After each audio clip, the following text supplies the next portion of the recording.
हमने हालिया चंद दिनों में इस पूरे मामले की जो है कुछ पस मंज़र पे हमने बात की है कि यूरोप का इसमें सहूलतकारी में क्या किरदार रहा है और अभी भी है, अमेरिका क्या रोल प्ले कर रहा है।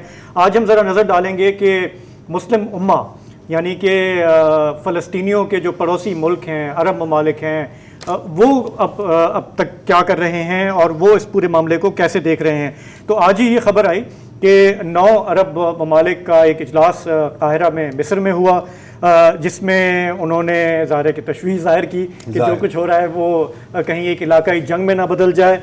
और फिर उन्होंने कहा कि जी फौरी तौर पर हम अपील करते हैं सलामती काउंसिल से कि आप जंगबंदी की कोशिशें करें। वो सब आपने भी देखा, हमारे से तो कुछ नहीं होना। लेकिन यार आप इसको इतना लाइटली क्यों ले रहे हैं? मैं तो नहीं ले रहा बिल्कुल। पहली बात तो ये है कि 9 अरब पूरे 9 जी 9 9 जी मैं कहना ओके। ये 9 अरब वज़राए ख़ारिजा कहाँ के थे? मुत्तहिदा अरब अमारात, उर्दन, बहरैन, मिस्र, मराकश। ये तो हो गए 6। इन सब के इसराइल से सफारती ताल्लुकात हैं, तो ज़ाहिर है कुछ ना कुछ तो इसराइल पे असर होगा इनका। फिर उसके बाद है सऊदी अरब, कुवैत, कतर और ओमान। ओमान को आप उस ब्रैकेट में रख सकते हैं कि वो न्यूट्रल भी है और हर एक से उसने बना के रखी हुई है। अच्छा, इन्होंने वाशगाफ अंदाज में कहा है जी कि इसराइल जो है वो इंटरनेशनल लॉ की खिलाफ वर्जी कर नहीं करो, ठीक है। और फिर उन्होंने कहा है कि सिविलियंस को निशाना बनाना ठीक नहीं है। ये किसी शरीफ आदमी की हरकत है। इसकी मजम्मत शदीद की है। और इसराइल को अगर हक़ दिफा है तो इसका ये मतलब नहीं है कि वो फ़लस्तीनियों के हुकूक़ को नज़रअंदाज करे और बैनुल-अक़वामी क़वानीन तोड़े। इसको बनाने में अच्छा, 9 वज़राए ख़ारिजा बैठे तब कहीं जाके ये एलामिया जारी हुआ। और इसका जो है, जैसे डच प्राइम मिनिस्टर है मार्क रट, वो नेतन्याहू से मिले, मुझे लगा कि एक दूसरे के बयान की फ़ोटोकॉपी की है ना इन लोगों ने।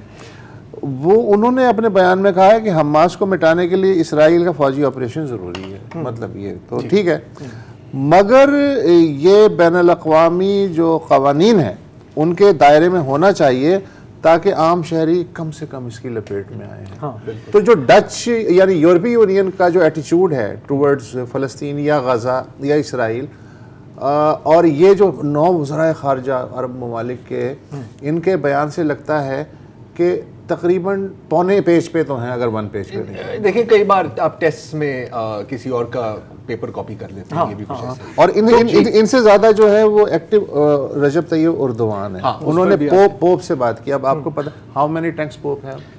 अच्छा, ये आपको पता है। तो पोप से कहा है कि बैनुल-अक़वामी बरादरी जो है उसकी खामोशी बायसे शर्म है। हालांकि हर मुल्क जो है इस वक्त दुनिया का, वो बैनुल-अक़वामी बरादरी ही तो है। हाँ बिल्कुल।